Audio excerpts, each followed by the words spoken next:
Boys and girls, I'm sure you've heard the classic tale Hansel and Gretel. But what about Hansel and Diesel? Hansel and Diesel, this is an example of what we call a fractured fairy tale.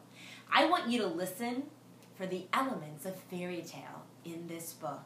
I also want you to make some comparisons with the classic tale Hansel and Gretel.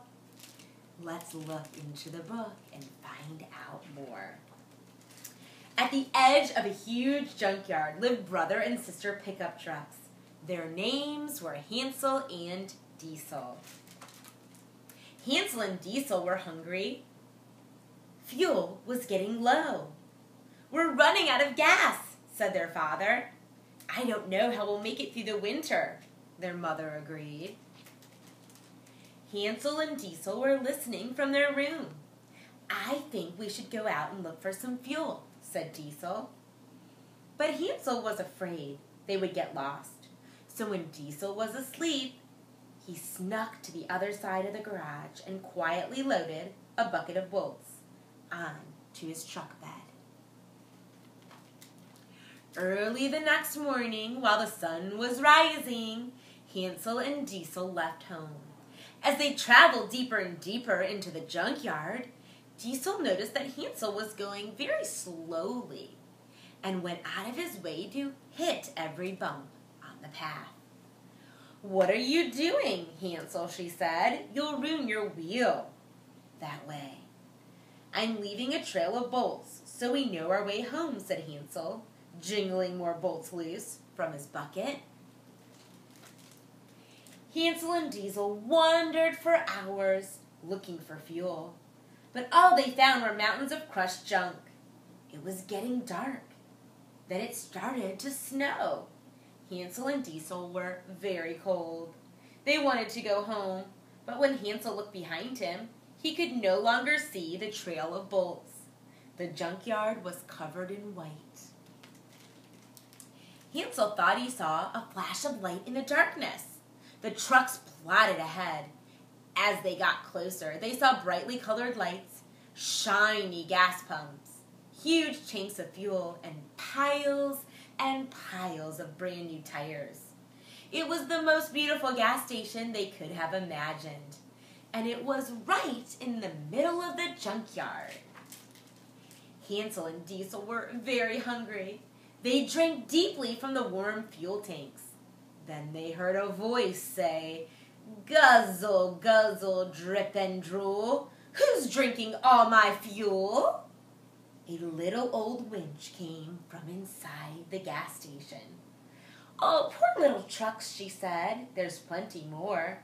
Why don't you follow me into the garage?"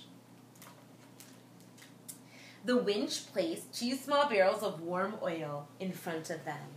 "My little darlings," she said when they finished, "you must be tired.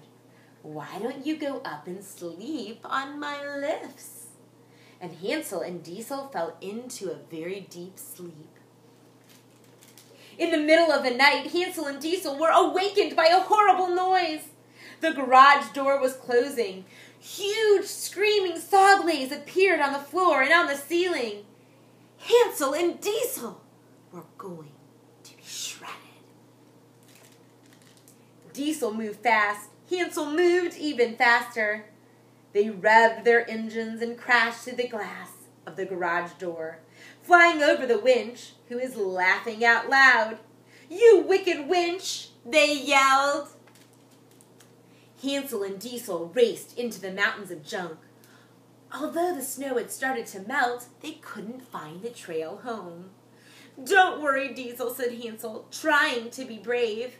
"At least we won't freeze. It's getting warmer." As they stood there trying to decide where to go, the end of the cable suddenly wrapped itself around Hansel and Diesel. Hansel and Diesel raced their engines and spun their wheels, but they couldn't escape the long reach of the wicked winch's cable. Back at home, Hansel and Diesel's parents were worried. "It's too late for them to be alone," said the father. "Let's go look for them," said their mother.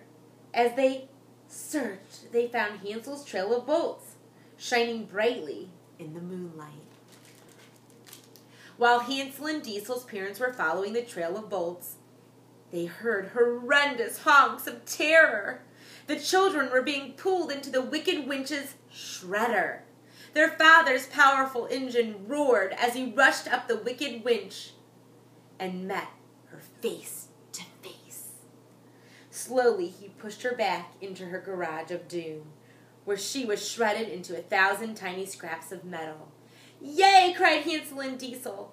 "Don't you ever leave home and scare us like that again," said their father. The family decided to move out of their old garage into the beautiful gas station, where they had plenty of fuel. And they lived happily ever